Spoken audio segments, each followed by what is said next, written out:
Hi hello എല്ലാവർക്കും സുഖമാണെന്ന് വിചാരിക്കുന്നു and welcome back to Tanu's diaries. അപ്പോൾ ഇന്ന് വീണ്ടും DME ഇൻ്റർവ്യൂ റിലേറ്റഡ് വീഡിയോ ആണ്. അപ്പോൾ ഇന്ന് നമ്മൾ ചെയ്യാൻ പോകുന്നത് ലേബർ റൂം റിലേറ്റഡ് ക്വസ്റ്റ്യൻസ് ആണ് കേട്ടോ. അപ്പോൾ ഒത്തിരി പേര് ചോദിച്ചിട്ടുണ്ട് ലേബർ റൂം റിലേറ്റഡ് ക്വസ്റ്റ്യൻസ് ചെയ്യാൻ പോകുന്നത്. അപ്പോൾ സെലക്റ്റഡ് ആയിട്ടുള്ള കുറച്ച് ക്വസ്റ്റ്യൻസ് ആയിട്ടാണ് വന്നിരിക്കുന്നത്. അപ്പോൾ ഒട്ടും വെയിറ്റ് ചെയ്യേണ്ട, നമുക്ക് വീഡിയോയിലേക്ക് പോയാലോ.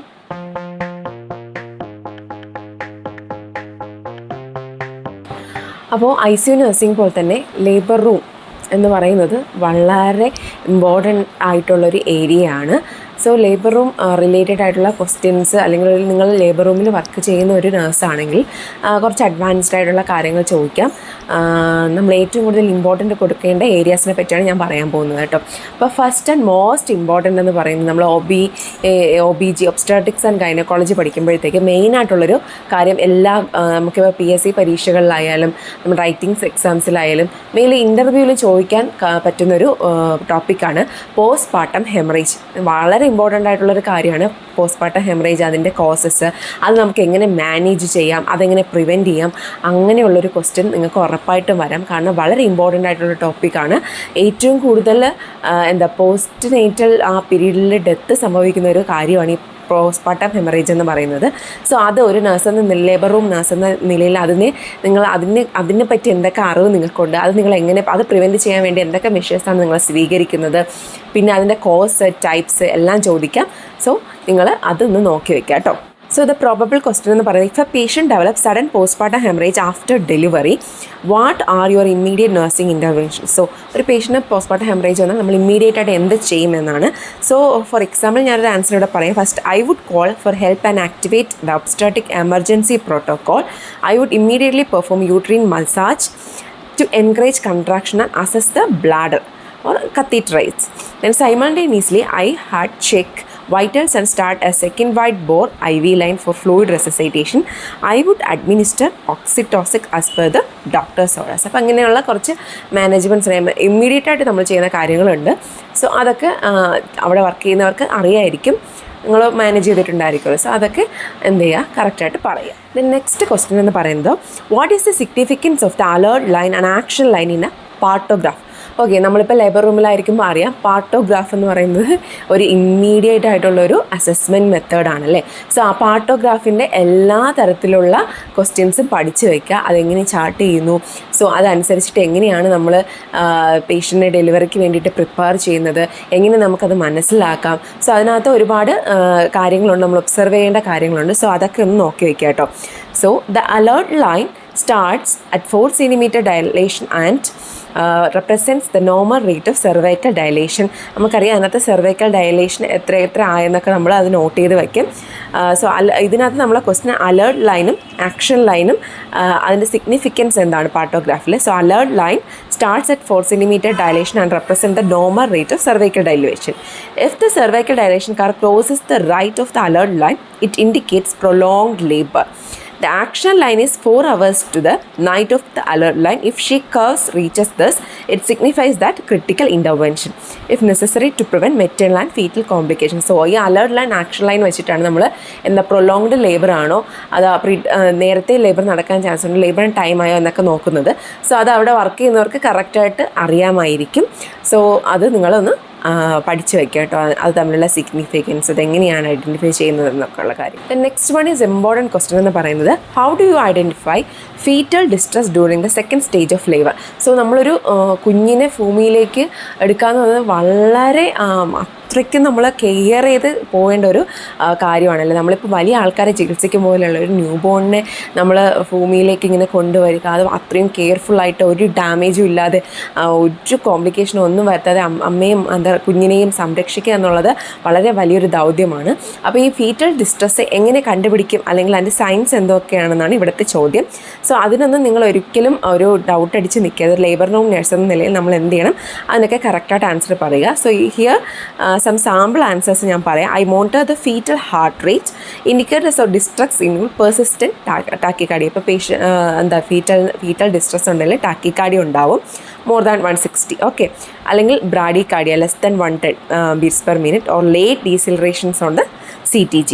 And additionally the presence of meconium stained amniotic fluid ആണെന്ന് നോക്കാം. Okay, then especially thick meconium is a significant clinical sign of distress. Okay. The next question is, in a DME hospital, you will have nursing students and interns around you. How do you handle a situation where a student makes a procedure error? ഒരു പ്രൊസീജിയറിൽ ഒരു സ്റ്റുഡൻറ്റോ ഒരു ഇൻറ്റേണോ ഒരു error വന്നാൽ നമ്മളത് എങ്ങനെ manage ചെയ്യുന്നതാണ്. So ഇത് നമ്മളെ ഏത് സിറ്റുവേഷനിൽ ചോദിക്കാമെന്നുള്ളൊരു ക്വസ്റ്റ്യൻ ആണ് കേട്ടോ. Patient safety is my priority.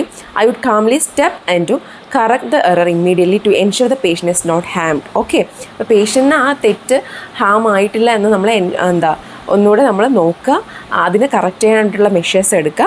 Then after what I would take a student aside to explain the correct procedure and the rational behaviour. Then അതിന് ശേഷം മാത്രം സ്റ്റുഡൻറ്റിനെ കറക്റ്റ് ചെയ്യാൻ പോവുക. ആദ്യം പേഷ്യൻറ്റ് സേഫ് ആണെന്ന് നോക്കുക, അതിനെ കറക്റ്റ് ചെയ്യുക, ദെൻ സ്റ്റുഡൻറ്റിനെ കറക്റ്റ് ചെയ്യുക. I believe in fostering a positive learning environment while maintaining strict professional standards. Okay, നമ്മൾ പോസിറ്റീവായിട്ടുള്ളൊരു ലേണിംഗ് എൻവയോൺമെൻറ്റ് അവർക്ക് പ്രൊവൈഡ് ചെയ്യുക with strict professional standards. Okay, next one എന്ന് പറയുന്നത് കോമൺ ക്വസ്റ്റ്യൻസ്. ഇപ്പോൾ ലേബർ റൂമിലായിരിക്കുന്ന ഒരാളോട് ചോദിക്കാൻ ചാൻസ് ഉള്ള ഒരു കോമൺ ക്വസ്റ്റ്യൻസ് ആണ്. ഫസ്റ്റ്, ന്യൂബോൺ അസസ്മെൻറ്റ് എങ്ങനെയാണ്, പിന്നെ ന്യൂബോൺ റിലേറ്റഡ് ആയിട്ട് ഒരുപാട് ക്വസ്റ്റ്യൻസ് നമുക്ക് ചോദിക്കാം. Such as immediate care of a newborn with low Apgar score is an important one.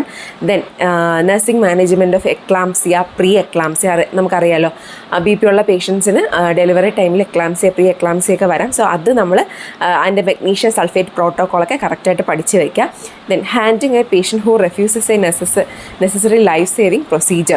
ഇപ്പോൾ ഒരു ലൈഫ് സേവിങ് പ്രൊസീജിയർ നമ്മൾ ചെയ്യുമ്പോൾ അത് റെഫ്യൂസ് ചെയ്യുന്ന ചില ആൾക്കാർ കാണും അല്ലേ, അധികം അത് അക്സെപ്റ്റ് ചെയ്യാനൊക്കെ ബുദ്ധിമുട്ടുള്ള ആൾക്കാർ കാണും. സോ അത് നമ്മൾ എങ്ങനെ എത്തിങ്സുമായിട്ട് ബേസ് ചെയ്ത് എങ്ങനെ നമ്മൾ മാനേജ് ചെയ്യുന്നു.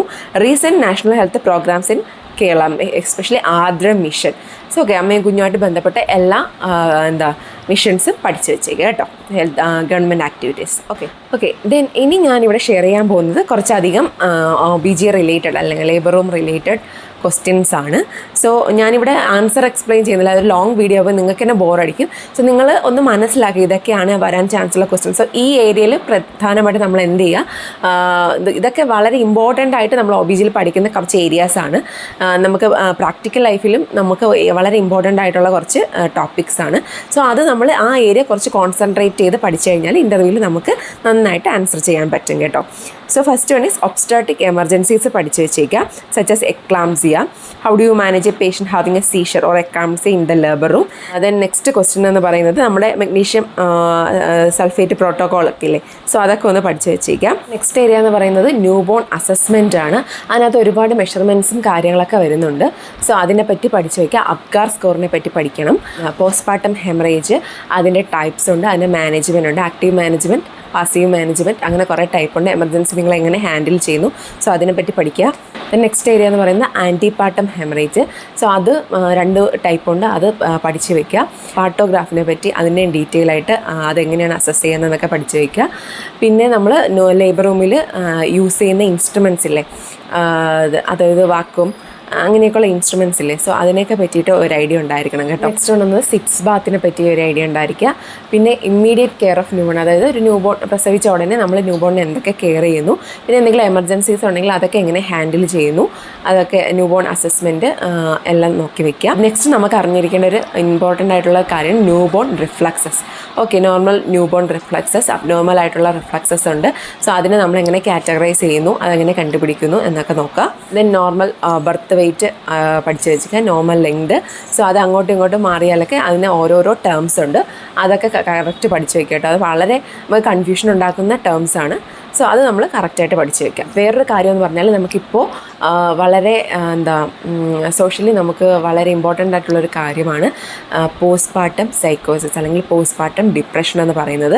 ഇപ്പോൾ ഒത്തിരി സ്ത്രീകൾക്ക് ഈ പോസ്റ്റ്പാർട്ടം പീരീഡിൽ ഡിപ്രഷൻ, സൈക്കോസിസ് ഒക്കെ വരാറുണ്ട്. സോ അതൊരു സോഷ്യൽ പ്രോബ്ലമാണ്. സോ അത് നിങ്ങൾ എങ്ങനെ മാനേജ് ചെയ്യാൻ വേണ്ടി നിങ്ങൾ എന്ത് ചെയ്യുന്നു, അത് എന്താണ് പോസ്റ്റ്പാർട്ടം ഡിപ്രഷൻ, സൈക്കോസിസ്, അതെങ്ങനെ ഈ സൈക്കോസിസിലേക്കൊക്കെ വരുന്നു, പോസ്റ്റ്പാർട്ടം ഡിപ്രഷൻ എങ്ങനെ സ്റ്റാർട്ട് ചെയ്യുന്നു, എന്തൊക്കെ കാരണങ്ങൾ കൊണ്ട് അതുണ്ടാവാം, എന്തൊക്കെ നമുക്ക് ഈ ഒരു പീരീഡിൽ കൊടുത്തെങ്കിൽ പോസ്റ്റ്പാർട്ടം പീരീഡിൽ നമ്മൾ എങ്ങനെ ശ്രദ്ധിച്ചു കഴിഞ്ഞാൽ ഇത് ഒഴിവാക്കാം എന്നൊക്കെ ഉള്ള കാര്യങ്ങൾ, അതൊരു വളരെ ഇമ്പോർട്ടൻ്റ് ആയിട്ടുള്ളൊരു ടോപ്പിക്കാണ്. സോ അതിനെപ്പറ്റി നമ്മൾ ഒരു ഐഡിയ വെച്ചേക്കാം കേട്ടോ. ചുരുക്കി പറഞ്ഞാൽ നമ്മൾ OB-GYN എല്ലാം ഇമ്പോർട്ടൻ്റ് ആയിട്ടുള്ള ഏരിയ ആണ്. അപ്പോൾ മെയിനായിട്ടുള്ള കാര്യങ്ങളാണ് ഞാൻ പറഞ്ഞത്. എസ്പെഷ്യലി ഹൈലൈറ്റ് ചെയ്ത് പറയാനുള്ളത് ഈ പോസ്റ്റ്പാർട്ടം ഹെമറേജ്, ദെൻ നമുക്ക് ചോദിക്കാൻ ചാൻസ് ഉള്ളതാണ് ഈ പോസ്റ്റ്പാർട്ടം ഡിപ്രഷൻ. അതൊരു വളരെ ഇമ്പോർട്ടൻ്റ് ആയിട്ടുള്ള ഏരിയ ആണ്. പിന്നെ നിങ്ങൾക്ക് നമ്മുടെ ഭാഗ്യം പോലെയൊക്കെ ഇരിക്കും എവിടെ നിന്നൊക്കെ ക്വസ്റ്റ്യൻ വരുന്നെന്ന്. ചിലപ്പോൾ ഒരു OB-GYNയുടെ ഒരു ഡോക്ടറാണ് ഇരിക്കുന്നതെങ്കിൽ വളരെ ഇൻറ്റേർണൽ ആയിട്ടൊക്കെ പോയി ചോദ്യങ്ങൾ ചോദിക്കാം കേട്ടോ. ഓക്കെ, അപ്പോൾ അതൊക്കെ ഒന്ന് ശ്രദ്ധിച്ച് വയ്ക്കുക. നമുക്കറിയാനുള്ള കാര്യങ്ങൾ ഒരു മടിയും കൂടാതെ ധൈര്യമായിട്ട് പറയാം. അറിയില്ലെങ്കിൽ അറിയുന്നില്ലെന്ന് തന്നെ പറയും, മണ്ടത്തരൊന്നും വിളിച്ച് പറയരുത് കേട്ടോ.